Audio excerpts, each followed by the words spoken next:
Welcome to Moving Conversations, a podcast for movement professionals by movement professionals.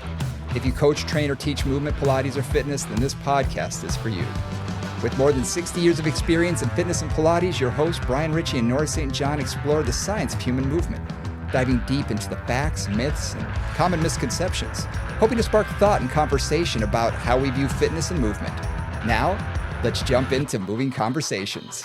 And welcome back to Moving Conversations. I'm Brian Ritchie. Joining me as always is Nora St. John. Good morning, Nora. How are you doing? I'm quite well. Just got back from a bit of travel, and as did you, and teaching, and it was quite, it was refreshing. I was up in the Pacific Northwest. The weather was gorgeous. We went crabbing. We hunted for chanterelles. We saw some orcas. It was just a lovely time. Wow. Sounds awesome. Sounds awesome. Cool. Now, in case you're wondering, for those of you not watching on YouTube, there's another voice joining us today. So today we're privileged beyond belief to have for our second interview with him, Tom McCook, and I'll let Nora do the in-depth introduction. Well, I'll do a little one, and then Tom can intro himself. So I've known Tom McCook now for 20-something years. Tom's been teaching Pilates. He's got an incredible background in Pilates, in yoga, in personal training, in training for performance, in longevity, in resilience, in mindfulness. And he brings all of those things to his teaching. And it's one of the things I've always loved about Tom is there's no dogma, and there's no looking at things from one position. He's always got like all of his antenna going with everybody and all of his ways of thinking. And so it's always a wonderfully complex and rich experience. So we're so happy to have you again, Tom, to enlighten us and inspire us. Oh, thank you. It's so great to be back with you both. I always enjoy our conversations on and off the screen, for sure. So I've had a studio now for going on 30 years. With my wife Karen, and we have a staff of 15, and luckily I feel more inspired now than ever to keep learning and sharing and being in this path of helping people be a little more embodied and enjoy their life better through a healthy, mindful body. Awesome.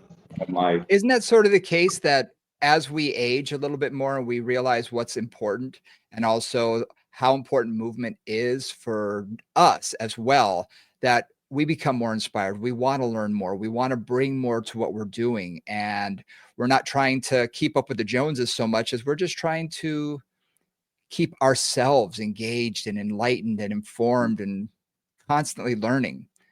Yes, it's so true. And I just feel very grateful. Anytime I travel, I'm sure you guys do when you're in an airport or anywhere, you can tell, you just get the hit of why it's so grateful that we're in a profession where we use our body for a living, and we give people feedback and tools on how to be in gravity and do basic things better. Mm-hmm.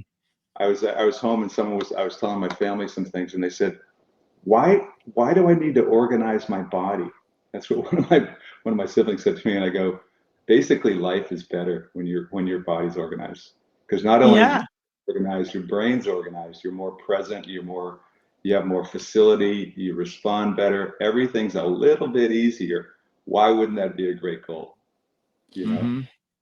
No, absolutely. I mean, yeah, we talk about that a lot, and I know we were just traveling also, and you're walking around the airport, and it's kind of like these guys are in wheelchairs, and these guys are sort of hobbling down the gateway, and you know, at this point in my life, a lot of them are younger than me. Like a lot of them are younger than me.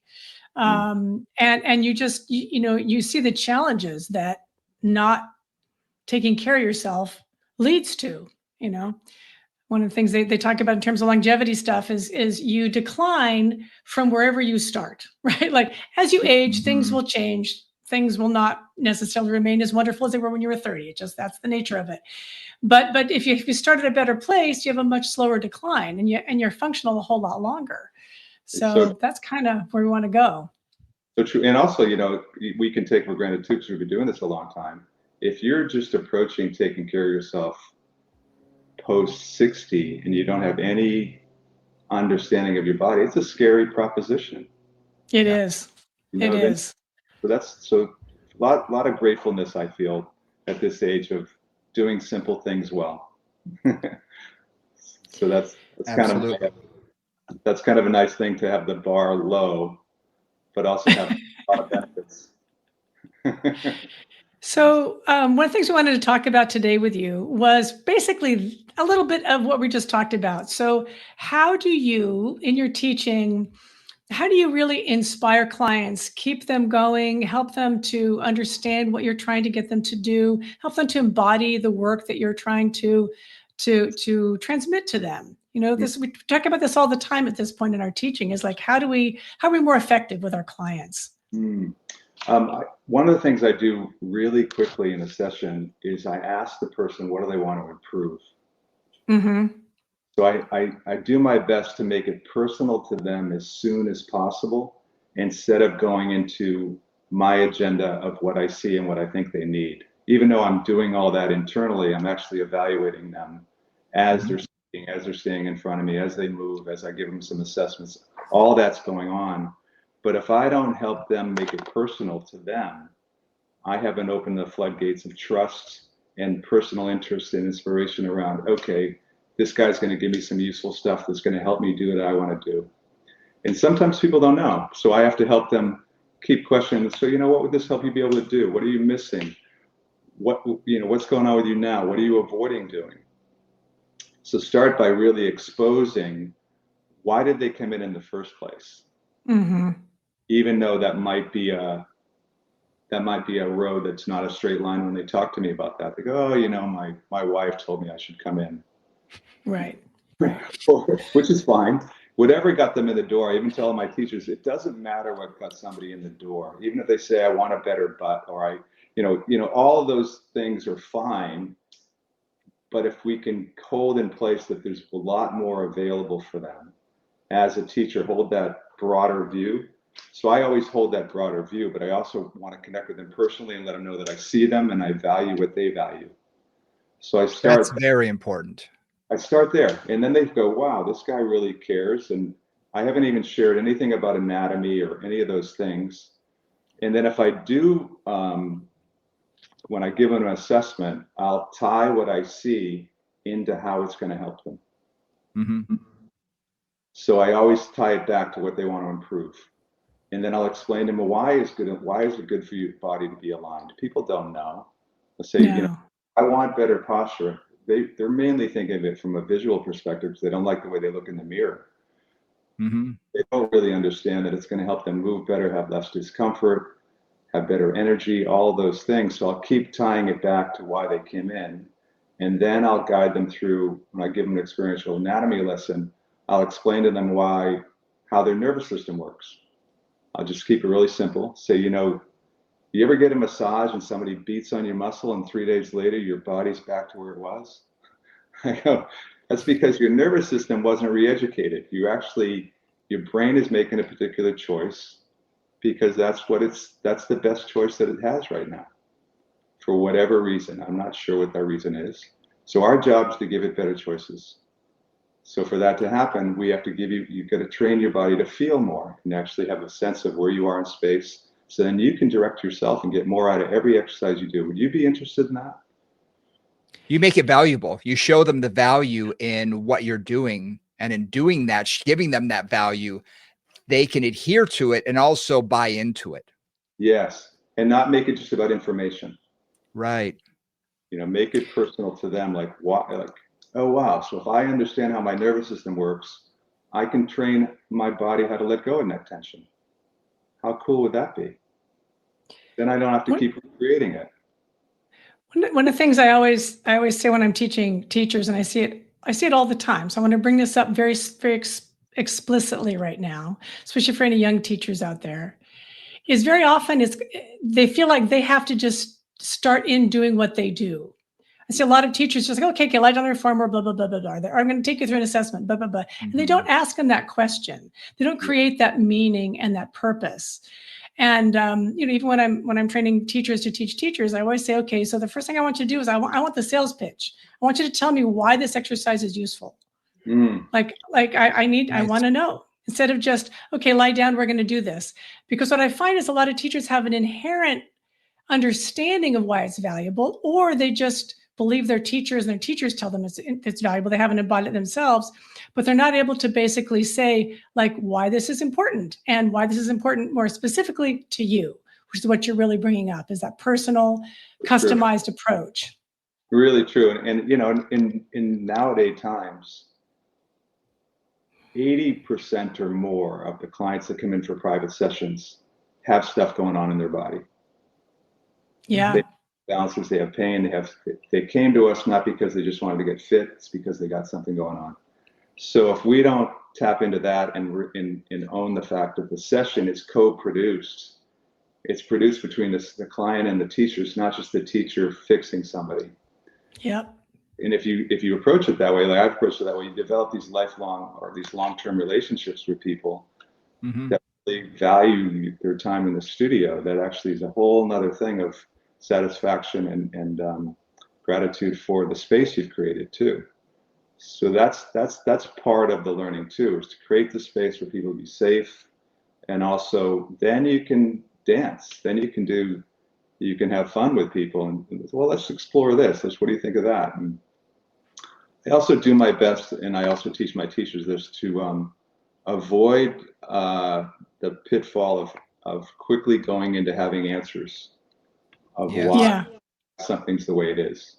So, you know, I'm not sure, it could be some things, but let's just see, you know, because if you have a quick answer that way, you're kind of making it up a little bit because you don't know.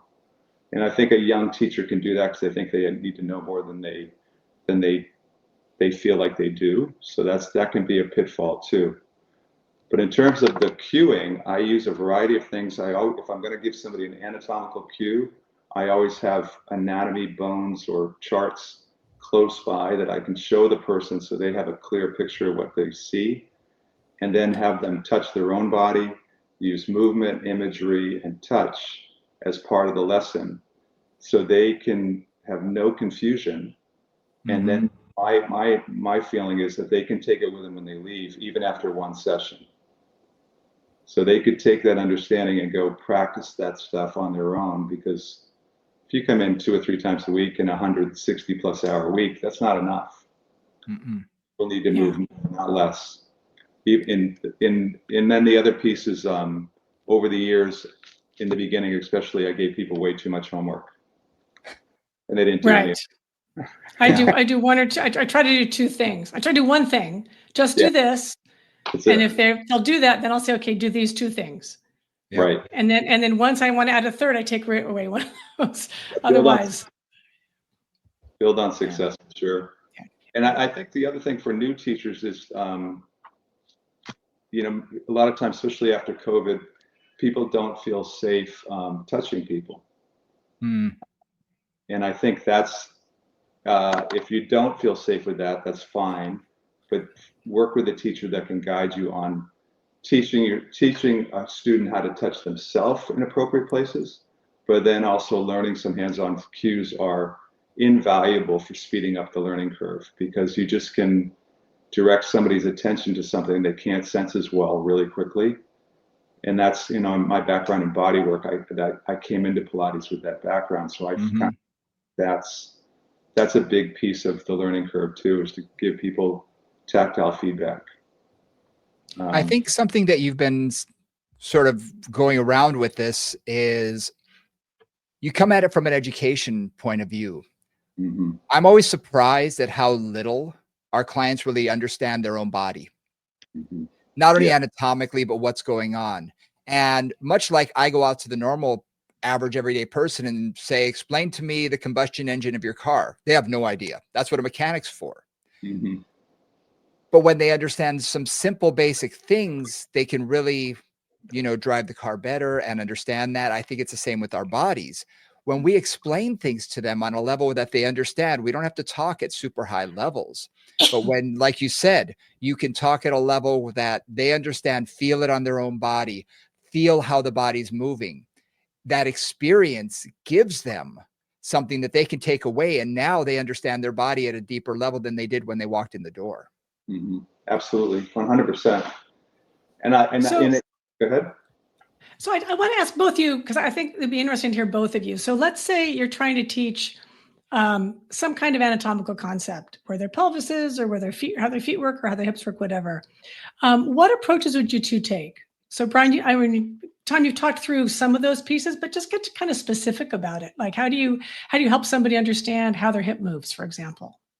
So for me, like if I'm going to give them a lesson on their hips, I would first, if I have the bones with me, I would show them the actual pelvis. I'll have them find where their hip joints are on their own body. And I've taught this to teachers all over the world, and a high percentage of Pilates teachers, movement teachers, do not know how to accurately find their own hip joints.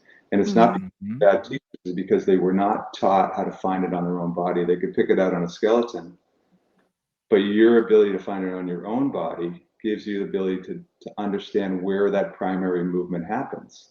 So now you have a focus of where to put your attention. So for a client to find that, they go, whoa, no way. And that's where the weight of the upper body lands on the legs. And for them to sense that and feel that, then now you've got their attention into where something is.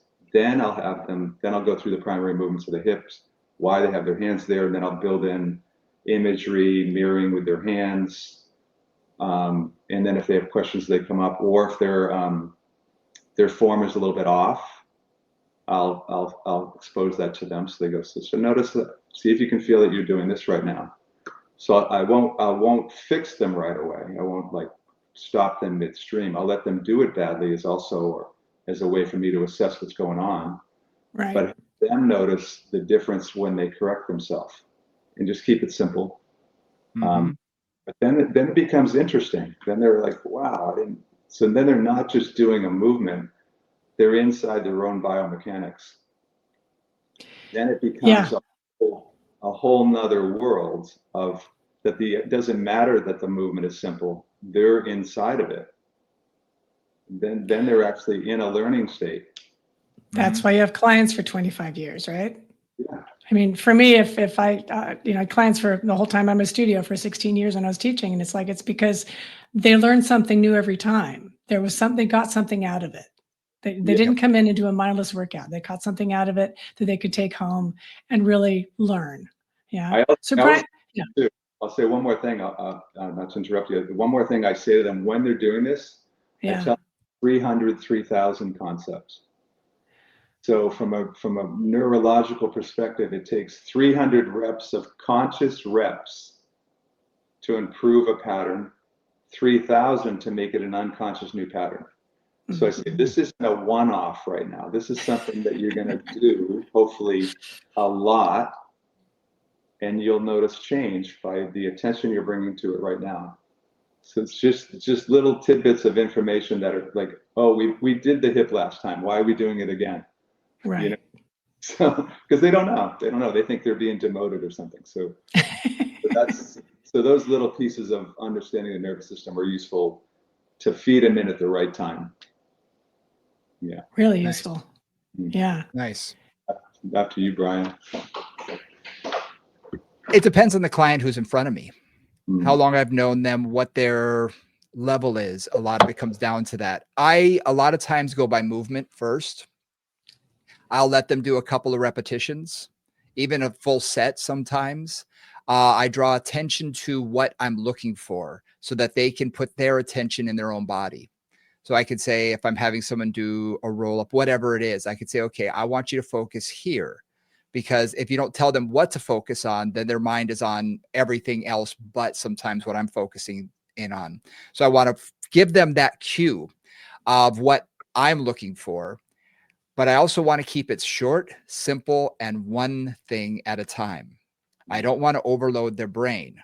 I find sometimes I think as teachers, people can get too heady and sometimes can, blow their mind, and suddenly they're overwhelmed by everything that they're trying to think about. And sometimes I just want to take it back to, okay, just move. And I'll make the movement smaller than what I'm originally looking for.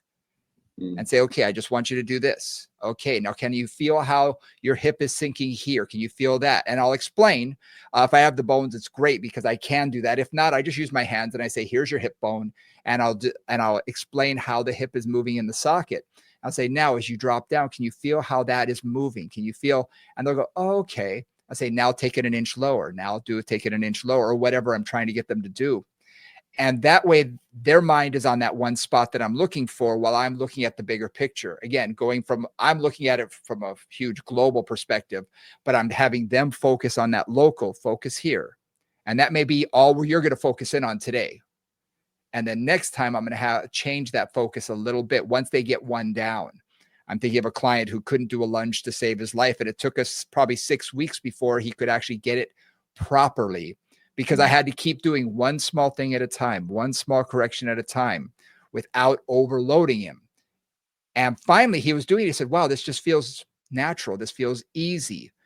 And he's 70 some odd years old, and he can get up and down off the floor now. And he said, oh, wow, this is really valuable to me because I now have better function. But again, it's starting with one thing rather than trying to throw a bunch at him. So that's kind of where I come from, is small equals large in the long run. I appreciate that a lot, because I think, especially when teachers are beginning, they can actually see if they can get people into end range way too soon.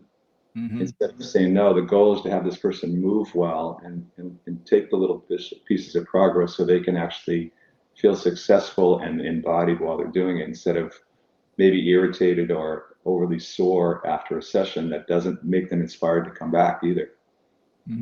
That's a really good point. I think the other point that I was thinking about when you were talking is, after we've determined what this person wants, I might, because as we know, we live in a very distracted world where people are very stressed. The Bay Area, people are very stressed. I'll do something to take them out of that stress by waking up their proprioception, like tapping or, something to relieve tension as part of a warm-up. And then I'll just tell them, we're going to do a general warm-up right now just to get you in a good space so we can learn better and move better. Would you be open to that? So that's another thing that I do. And I do that with my groups and my classes. And, from a teaching perspective, it's half for me too. I'm teaching a bunch of distracted students. I'm not that excited. Right.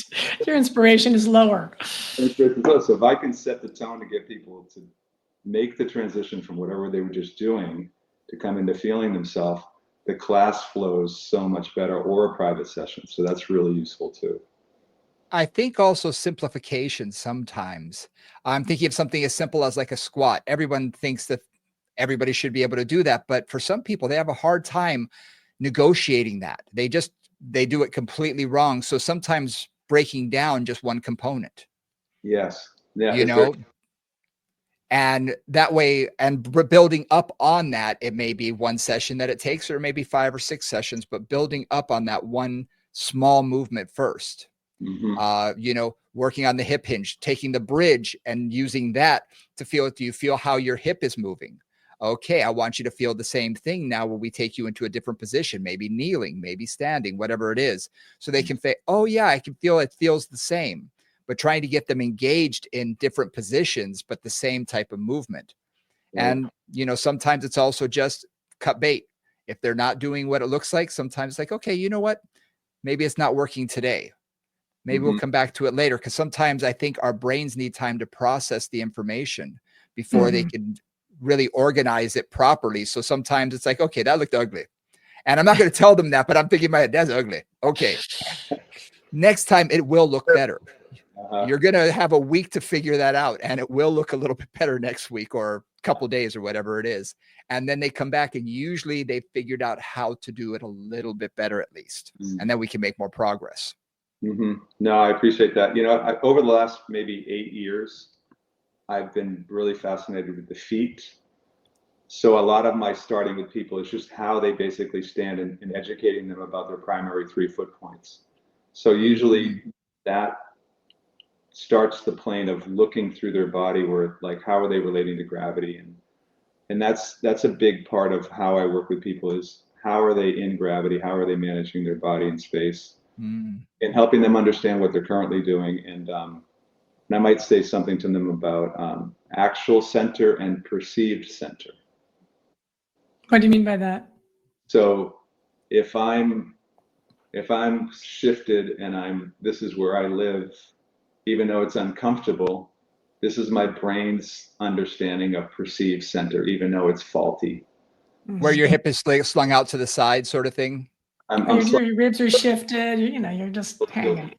And then maybe I sit with one knee crossed over the other a lot, so my sit bone's high on one side. So the body's going to adapt to whatever we do, right? So that's a lot of clients come in and don't understand that how you're positioning yourself throughout the day, all day for years, has had a tissue change in your body. Mm-hmm. So you can't really trust what you think the center is. So that's a big piece of what I do, is actually help them notice what they're currently doing and what we're moving towards, and not making it wrong. Like, 'cause the body's, I'll also point out to them that the body's perfect all the time, meaning that the body's always picking the best choice that it can sense. It would never pick anything else. Our job is to give it better choices. So let's look. Yeah. Yeah, the body's brilliant. I mean, it's not like faulty that it made this choice. You could strap a yoga block to the bottom of your foot and your body would figure it out. It wouldn't be great, but it would find a way. which is what it does, right? Bodies find a way. They go through the situation and they figure out what's going to happen and they accommodate to what's going on. That's amazing. That's really amazing to think about it. Now, something that you just said, I want to switch gears just a hair for some of our younger practitioners, teachers out there who immediately feel like they need to impress upon someone, or that the person needs to feel like they're working out right away. And if your first session, which we've all done this before, is breathing, you're going to work on your breathing. And they walk out of there thinking, what the hell did I just spend the last hour doing? I did not work out. I wasted my money, da-da-da-da-da-da. If someone comes in and you're working only on their feet and they're like, I want to look better, I want to do this. Mm-hmm.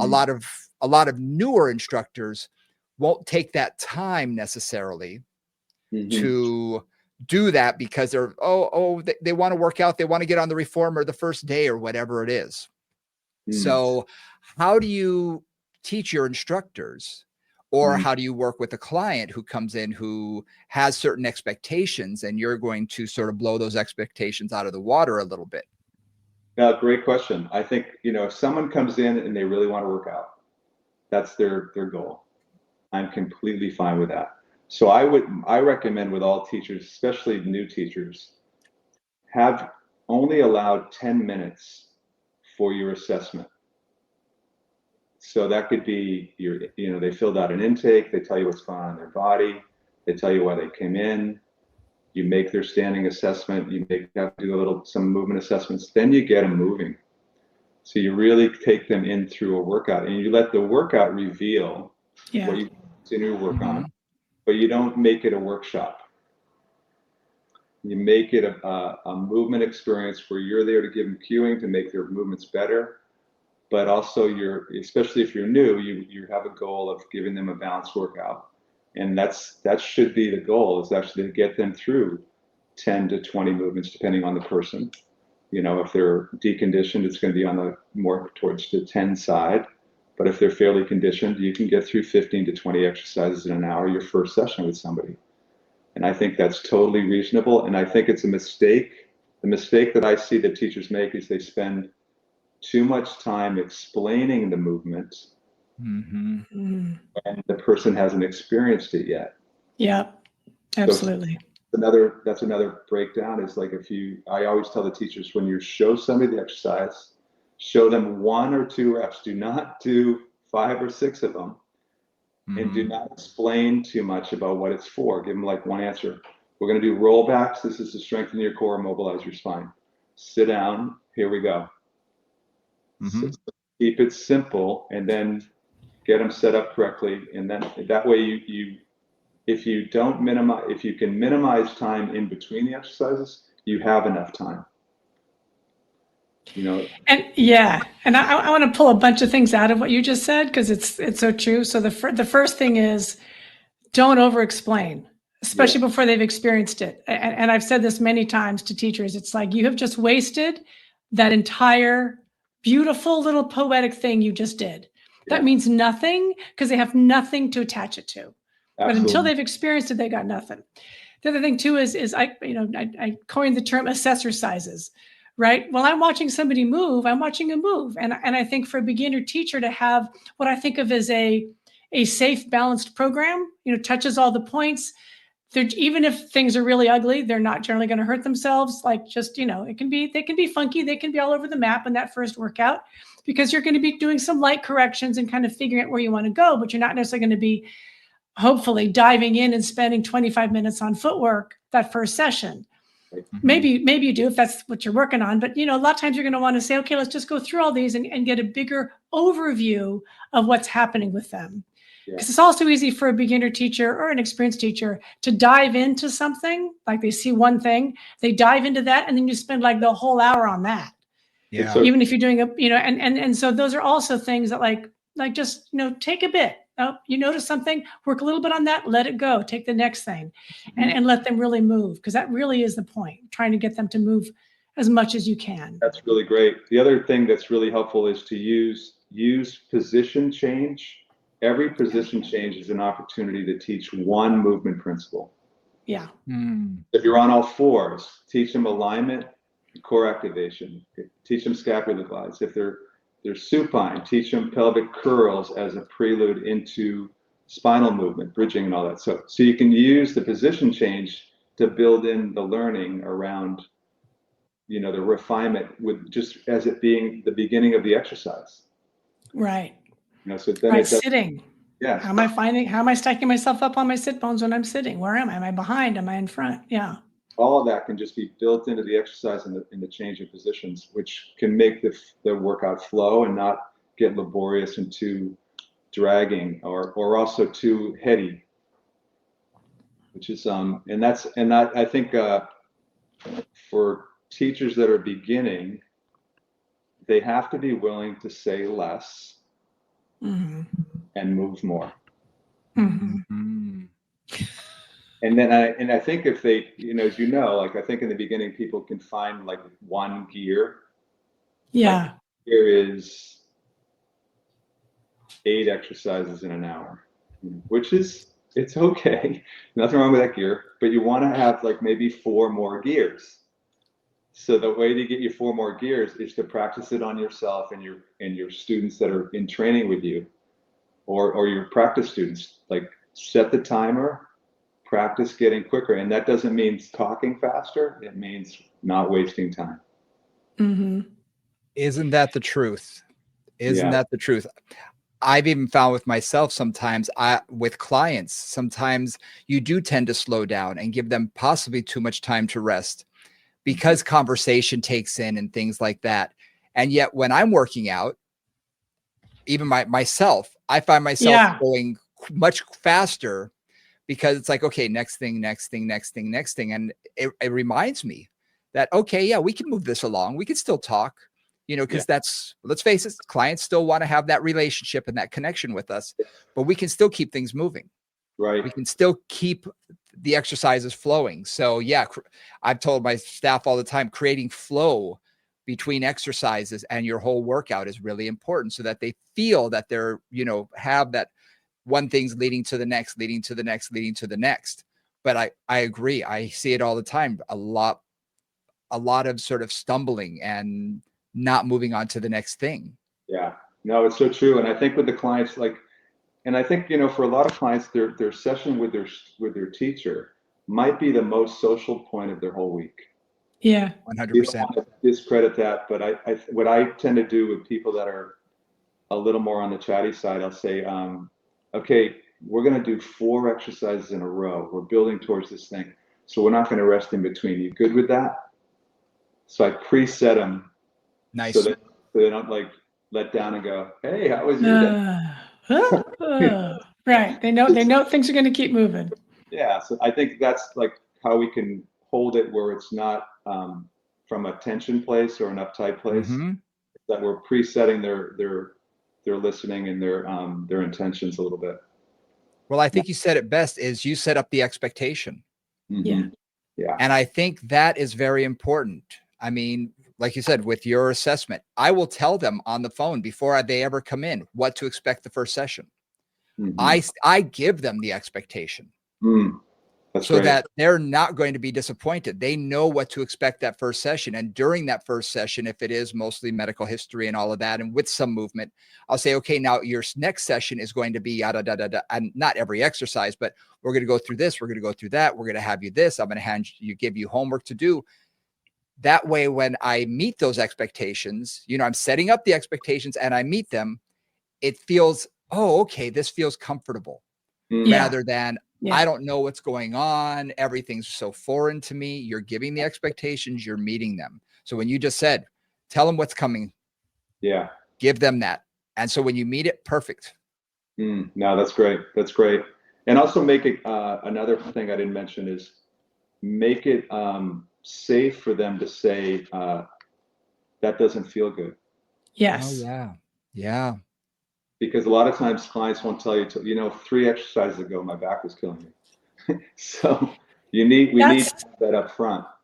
Yes. And that I find is tricky on several levels. So especially for a new teacher, but I think for any teacher, because you've got some clients who will, I'm going to say this in some funny ways, so don't take it the wrong way, but who will take advantage of that and is like, oh no, that doesn't feel good. Oh no, that doesn't feel good. Oh no, that doesn't, like nothing feels good, basically. And I've had a lot of chronic, I work with a lot of chronic pain clients over the years, and things don't feel good. Like a lot of things don't feel good. And that's challenging, right? Because then it's like, okay, how much do I, as an instructor, accommodate for that discomfort? And how much do I push through that discomfort? And that's a line you kind of have to find, right? I find with each client, you've got to find, okay, is this just them being scared of movement and afraid that it will hurt, even if it doesn't right now, because there's that? Or is this really something where this is a bad idea? And I find it takes 3 or 4 sessions with somebody to really understand where that line is for them and to know when I can push it a bit and when I have to really pull back. Yeah. And I find getting really solid feedback from the client is critical, but also takes a while to develop the communication so that I am getting accurate feedback and they even know what accurate feedback is. Right. No, that's a really great point, is finding that window of tolerance, but also not getting caught in entertaining an unwillingness to actually work more as much as they need to. And a new teacher can get, I think a big mistake people can make is chasing pain. Yeah. Looking for pain, looking for discomfort, instead of, no, let's look for muscle activation and turning your body on. Let's actually find that. Let's find confidence. Let's find that, from the concept that your body is actually really strong. Let's actually hold that concept a little more as a teacher too, because if you're afraid, that's getting transferred too. And Tom, I want to really call you out on that in a good way. Brian and I know Brian's teaching really well. He knows mine really well. We've worked so much in a medical environment that I have to really actively work on not getting pulled into working on their pain. Like that's something I really have to work on. And it's something that I know, like, I feel like you have a very natural way of we're just going to move and we're going to work for this and not giving, I would say, not watering the plant of pain, right? Not kind of giving it more life and more attention than it needs. I always find there's a fine line there. If you give it a lot of attention, it'll keep showing up. Like that's kind of the nature of pain. If you give it no attention, you often cause other troubles. And there's kind of like that. How much do I pay attention? How much do I kind of like, just, okay, you're fine. You're safe. I'm going to reassure you and we're going to keep going.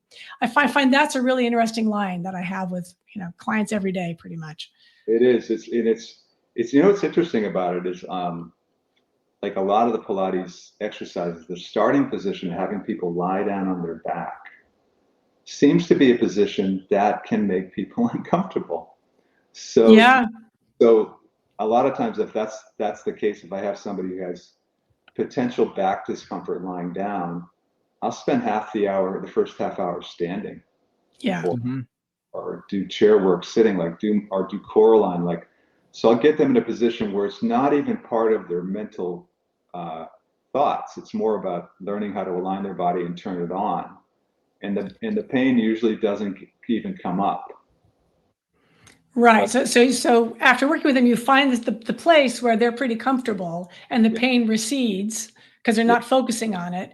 And the thing too is like what I love what you said about the chair and the core line, because you're doing whole body stuff. Yeah. And it is hard in that situation to focus on one thing. Whereas if you're lying down and you're like bending your knees and you're feeling your back on something, you're like, oh, my back, my back, my back, for example. So Right. yeah.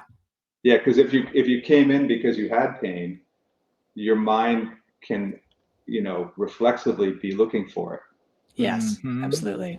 And then the other thing, which is interesting concept, if somebody's never worked with somebody one-on-one before, then all of a Mm, sudden you're lying on your back with your legs bent, and somebody's sitting next to you, looking at your body. It can be yeah.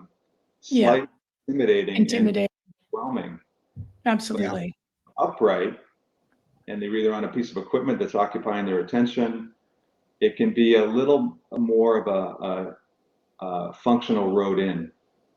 So that's another thing, or even on all fours, whatever. So just that's another concept I consider is putting them in positions in the beginning that's going to hold their attention on in a positive light around what we're doing together instead of going into fear and worry.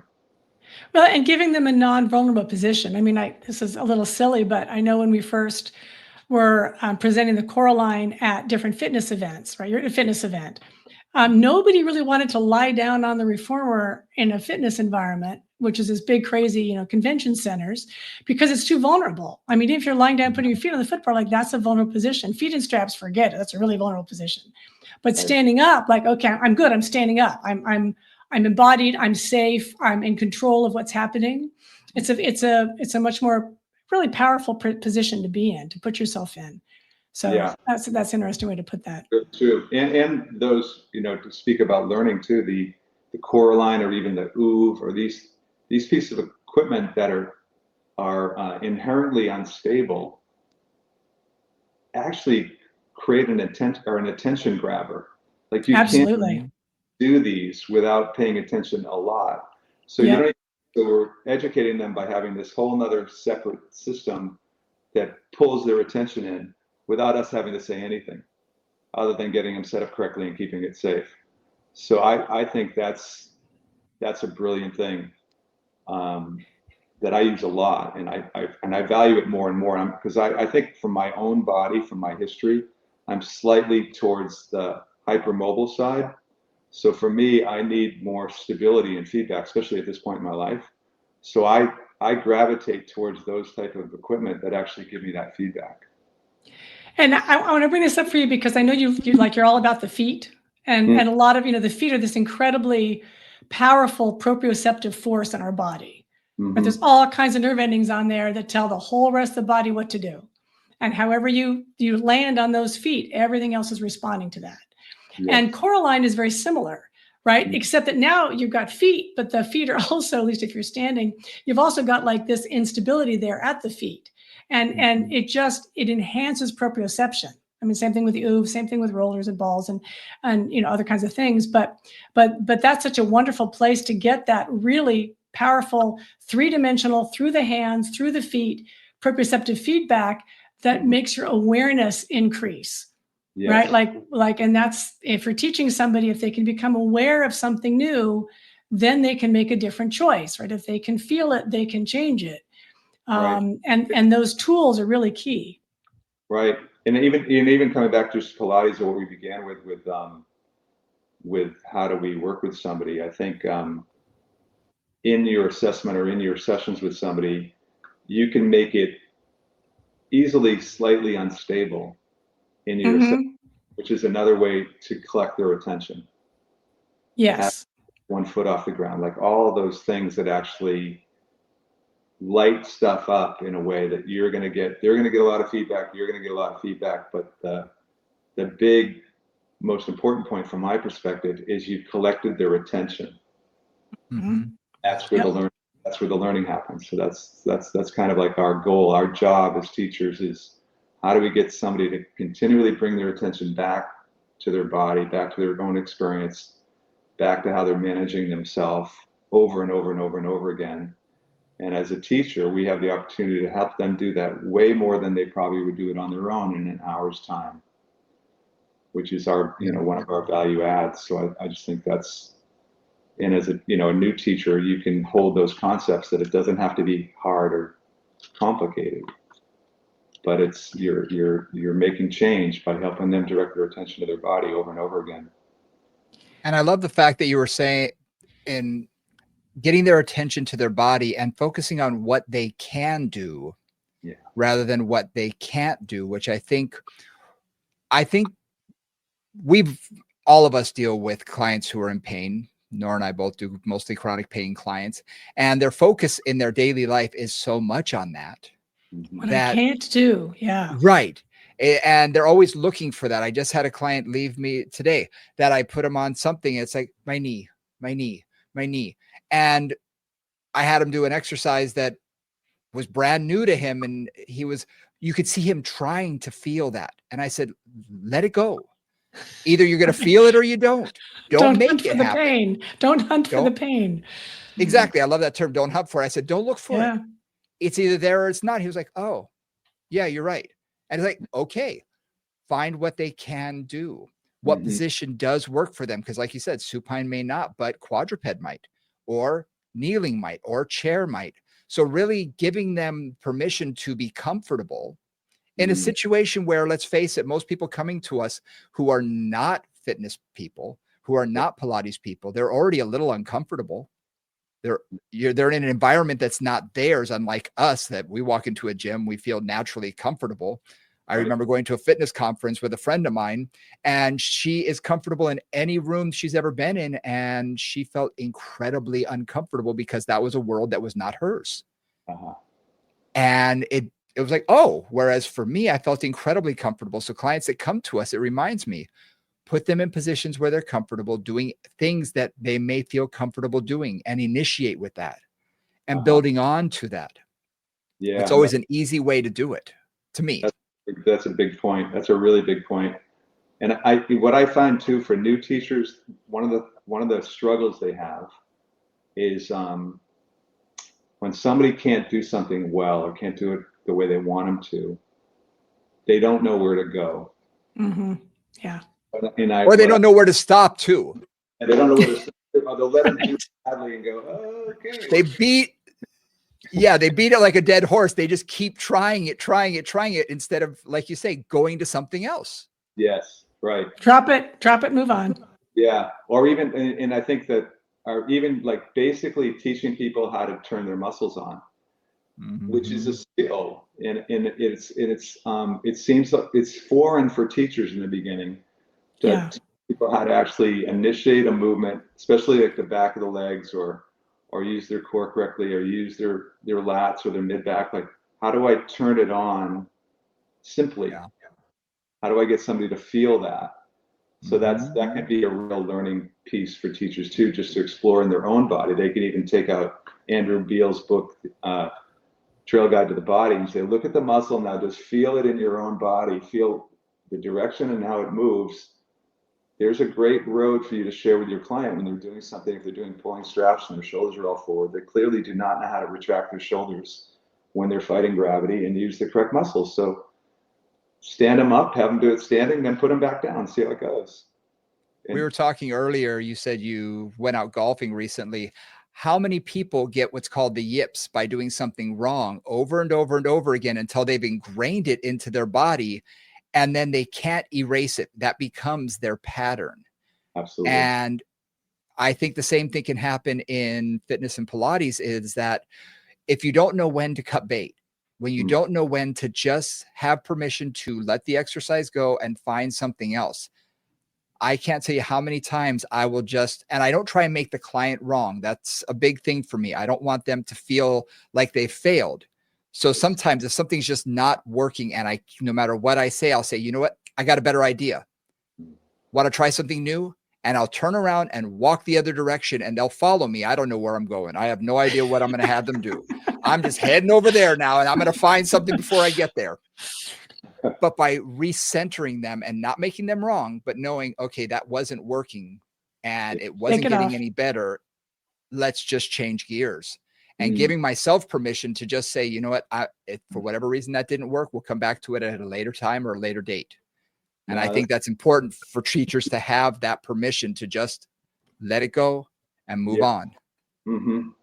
Right. No, that's huge in terms of like what I tend to do, which I'm just thinking about now as you say that, is in every position change for a client, if they're going to do pulling straps or anything like that, I show them all of that stuff standing before they lie down, because when you lie down, instead of people lying on they're already a little kyphotic or internally rotating their shoulders, it's not going to be an easy ask for them to go align like their shoulders. No, and also to even see you from there. Yeah, right? because you can't talk somebody through something when they're lying on their belly without showing them in a position where they're not like uncomfortable and a little distracted. So back it up a moment and teach them. Put your hands on the muscles that you want them to feel before you have them lie down. Have them do it without the straps first, just a rep, and see if it's still going okay. And then that doesn't take any time. That takes like 30 seconds. And you don't have to explain much. You just have to show them one rep, have them do it, touch the muscles. Now lie down, now do it. Yep.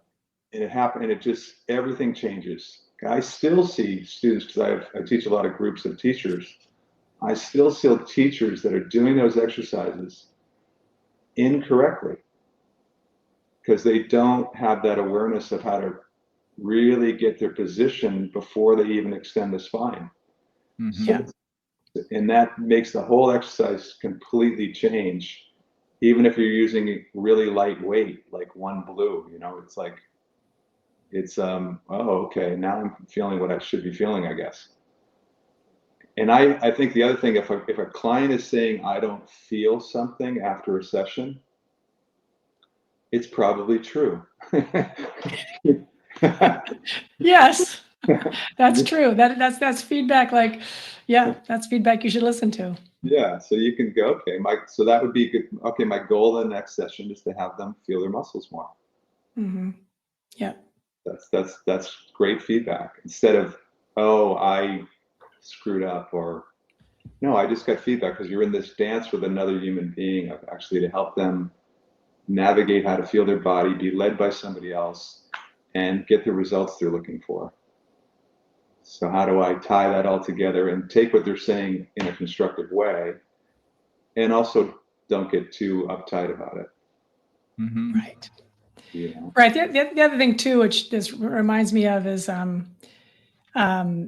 you're doing the best you can. Whoever you are out there, who's an instructor who's listening to this, you do the best you can. And you're not always going to succeed. And your client's not always going to be happy with you. And you're not always going to get the results you want. Like, that's just the nature of our world. And some of it is, you are not responsible for their experience. You're guiding them towards their own experience.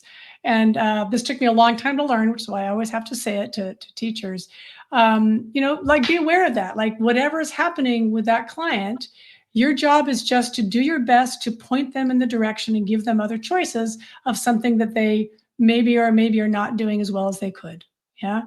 And if that doesn't work, it's not because you're bad. It's not because you're a bad teacher. You may not have the skills yet to get what you want to get out of them, but they also may not be ready to take that cue at this point. Right. One of the stories I sometimes tell is, I've got one client who I worked with for years and years and years, like 16 years. And one day she said, I gave her a cue. I'd cued hip flexion many times for her. It'd been 16 years. And I gave her a different cue. And she was like, why didn't you tell me that before? And it was such a good learning moment for me, because it's like, you weren't ready for that experience until really this moment. Because I've talked you through this process 100 times between now and when we started, and you weren't ready. Like your body and your mind were not prepared to take on that new experience. And today they were. Great. Now we move forward. Yeah. Right. No, it's so true. That's a big deal. In this point in my career, I have people come in usually once every 6 weeks. I rotate through people that I see for private sessions, and I teach groups.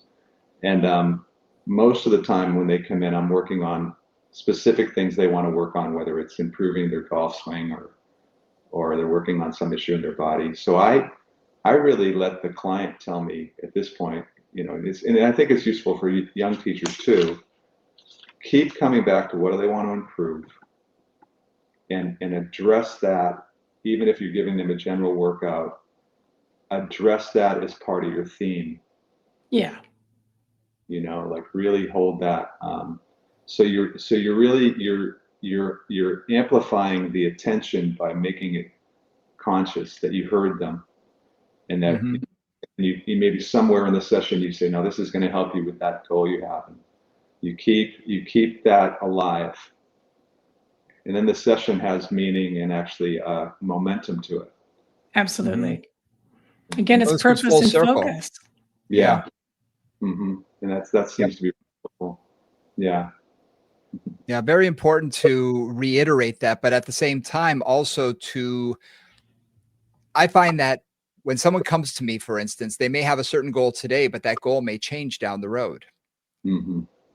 And so I want to check in with them on a regular basis, because I'll be focusing on one thing. And if their goal has changed, but my focus hasn't, well, then I'm not being as effective as I can be. Right. So also making sure you check in regularly that this is still what they want to accomplish. Because like I say, that can change. Right. No, like I have, as you guys all do, I have a lot of post 50 women that want to get stronger, and they've come in with being told they have osteopenia and they want to build bone density, and they've been told by listening to all the research out there that you lose a ton of spinal muscle mass between 35 and 70, and they're afraid, and they really want to make sure they hold on to their muscle mass. So in my groups, when I say, okay, we're going to work on strength, I said, just know what we're about to do is hard. And Right. it's Nice. not sexy. Yes. But it's super important. It's just work, but it's good work. Ton of reps, but for those 4 to 6 reps, I want you to fully bring it. Are you with me?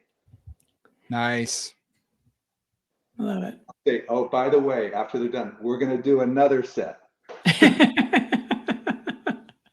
Yep. This is how you build strength, people. You work hard. Setting them that, like, working hard and really bringing your attention to it is good, and you have to line up to it. Yeah. Nice. So that's kind of nice. And I think that's a good pole a teacher can hold, to really hold that energy. Because if you're in the beginning, when you're doing warm-ups, it's a different energy. When you're doing simple footwork, it's a different energy. But when you're getting towards doing strength work, real strength work, compound movements, you want the energy to be up. Yeah. Yes. And I think that's a good thing for a teacher, to change the tempo or change the tone a little bit, help the client up their energy so they're ready for it. Absolutely. Well, we've gone quite a few different directions, I think. Really appreciated the detail from both of you guys, just in terms of these, many different angles and ways into enhancing your teaching effectiveness and enhancing your ability to really educate your clients and empower your clients. I always feel like this conversation could go on forever. But I really just enjoyed the many ways we talked about that. And hopefully you out there, whether you're a teacher, or whether you're a practitioner, or whether you're a mover, are just like, oh, maybe I'm going to work on that. Maybe I'm going to work on that. I hope this will give you some ways to move forward in your practice and just get more effective and efficient with things. So, I was really, really so happy to have you, Tom, as always. We look forward to having you again. And that was great. No, this was awesome. Thank you so much, Tom. Hopefully, like I say, we would love to have you again. There's so many things that you bring to the table, and I learn so much every time we talk. So thank you very, very much. And awesome. And thanks so much for joining us this week. You can always reach out to us through email, through movingcombos@gmail.com, or on Instagram. That's probably where we're most active for social media, Moving Combos. And For Nora St. John, I'm Brian Ritchie, and thank you again, Tom. We really appreciate it. Do me a favor before we go, though. Give us your socials. Give us where people can reach out to you. Tom McCook on Instagram and Facebook.